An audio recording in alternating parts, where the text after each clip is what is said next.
Bonjour et bienvenue à toi. Si tu es là, c'est que tu as besoin de polir tes phares et que tu as ou peur de poncer ou peut-être pas le temps et qu'il faut absolument que tu passes le contrôle technique.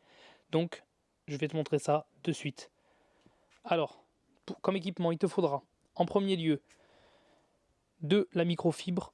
Donc là, tu peux prendre n'importe lesquelles, hein, pas besoin d'avoir une qualité de fou, même celles d'électrodépôt à 1 € suffisent largement. Un petit spray comme ça dans lequel tu mettras du savon noir ou n'importe quel savon de la maison, un produit ménager pas trop agressif quand même, donc du savon, ce sera très très bien pour laver les phares. Une petite éponge magique, deux pads, donc un ferme et un souple, je te montrerai où les acheter tout à l'heure avec le kit qui s'installe sur la visseuse. Une visseuse comme celle-ci ou bien une visseuse à fil, ça suffira largement.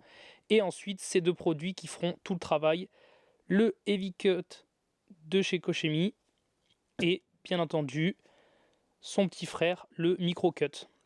Donc le Heavy ce sera le premier, celui qui coupera le plus, donc celui qu'on utilisera en premier avec un pad dur, et le second ce sera lui qui aura un effet lustrant et qui va rendre toute la brillance au phare avec ça. Donc avec seulement ça, tu pourras largement arriver aux photos que tu as vues, celle-ci. Voilà. Donc tu n'auras pas besoin de poncer, si ton phare est dans cet état-là, tu ressortiras avec la même. Si par contre, malheureusement, il est beaucoup plus attaqué, tu arriveras à l'atténuer et à peut-être passer le contrôle technique et à être plus clair, mais tu n'arriveras pas à retrouver la teinte d'origine sans ponçage. Je t'ai mis quand même ces deux produits, donc le Green Star qui est un APC qu'il faut mélanger et diluer, et le Eraser qui est de l'alcool isopropylique. C'est ce que tu me verras utiliser dans la vidéo, lui avec un petit pulvérisateur et celui-ci directement en spray. Donc moi j'utilise ça parce que c'est plus simple et que ça s'enlève plus rapidement, mais ceux qui n'ont pas les moyens, ne vous embêtez pas, gardez du savon, ce sera beaucoup moins cher. Allez, on passe de suite à la... Étape numéro 1, le lavage du phare. Donc moi je l'ai fait avec mon APC, mais vous pouvez le faire avec du savon noir ou même du gel douche si vous n'en avez pas. N'utilisez juste pas de liquide vaisselle, c'est trop agressif. Donc on fait des passages avec l'éponge magique et puis ensuite on vient bien essuyer le phare, histoire qu'il soit bien propre et bien sec avant de commencer le lustrage avec les pads. Étape numéro 2, donc on vient bien visser son pad sur sa visseuse. Donc moi là c'est une visseuse sans fil avec 2 vitesses. Donc j'enclenche bien la vitesse 2 histoire qu'elle soit bien puissante. Et je l'ai mis en mode perçage, comme ça elle tourne vachement vite. Donc voilà, premier pad éclipsé. Le plus important quand vous allez mettre votre premier polish sur le pad, vu qu'ils sont très secs et que ça va être la première utilisation, il faut bien les humidifier. Donc n'hésitez pas à en mettre plusieurs couches comme vous allez voir. Bien l'humidifier, ne noyez pas non plus le pad pour pas qu'il y ait trop de projection parce que vous allez voir ça vole un petit peu. Et ensuite vous mettez 3 petites gouttes que vous allez étaler bien sur l'ensemble du phare pour pouvoir le lustrer dans sa globalité. Donc comme j'ai dit tout à l'heure, vous inquiétez pas, c'est possible qu'il y ait quelques petites gouttes qui volent, mais c'est un liquide qui est juste un petit peu gras, ça fait pas du tout de taches et de marques, il n'y a aucun risque. D'ailleurs vous voyez, j'ai même pas eu besoin de masquer le véhicule parce qu'il n'y aura pas besoin de mettre de scotch là-dessus, vu que si ça touche la carrosserie, au pire elle sera juste plus propre, mais ça n'abîmera aucunement la carrosserie. Donc pas besoin de masquage, ça économise du scotch et puis ça évite de travailler des heures dessus. Vous voyez, cette vidéo il m'a fallu 10 minutes pour la tourner pour un phare, donc comptez une demi-heure en sortant tous les produits et en les rangeant tous entiers.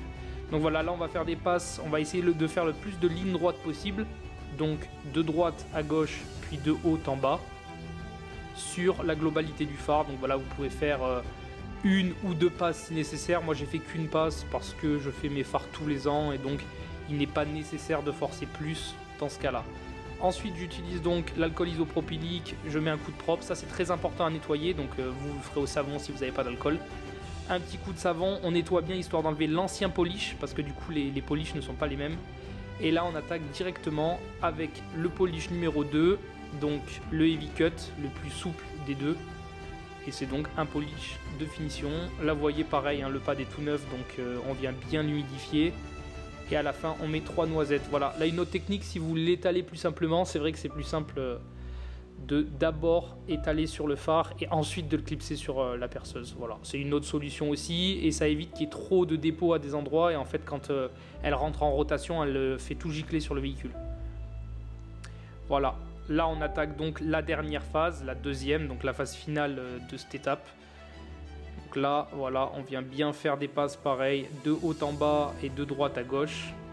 On fait la totalité du phare et là vous voyez il a déjà récupéré une belle teinte, donc là on est sur une couche de finition. Et là vous voyez aussi on voit bien les dépôts sur le bas du phare. Voilà, un bon coup d'alcool, on nettoie bien le reste du véhicule. Et là vous voyez on a retrouvé quand même un énorme lustre sur le phare. On n'est pas un phare neuf certes parce que mon phare est très abîmé, donc inutile pour moi de le poncer parce qu'il est déjà un peu abîmé de l'intérieur. Et bien voilà, la vidéo touche à sa fin. Vous avez pu voir que sans poncer, on arrive quand même à des résultats incroyables. Maintenant, vous allez me dire comment il est arrivé à 6,99 € comme dans le titre. Eh bien, sachez que le kit pad ici, avec son support, que je vous mettrai en photo, est à 18 €. Vous retrouverez le Heavy Cut ici aux alentours de 19 €. Le plus cher reste le Micro Cut qui tourne généralement à 27 € pièce. Le prix de l'éponge, je le compte même pas parce que quasiment tout le monde a ça et on n'est même pas obligé de prendre une éponge magique.